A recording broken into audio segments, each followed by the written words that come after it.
শুভ দুপুর আমার সব বন্ধুদের জানাই। আজকে লাঞ্চে বানিয়ে ফেলেছি সামান্য কিন্তু প্রচণ্ড ডেলিশিয়াস একটা জিনিস। আর মাছ দিয়ে বানিয়েছি দই আর আবারও বানিয়ে ফেলেছি মাছের ডিমের বড়া বা মাছের ডিমের পকোড়া। গরম ভাত আর সাথে যদি এই দুটো জিনিস থাকে তাহলে আর কিছু কি লাগে? তোমরাই বলো বন্ধুরা। আজকের সানডের লাঞ্চ আমাদের কিন্তু এটাই।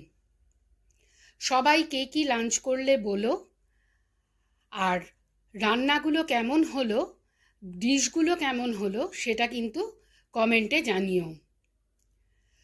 শুভ দুপুর সবাইকে, আর হ্যাপি সানডে জানাই আমার সব বন্ধুদের। সবার দিনটা খুব ভালো কাটুক।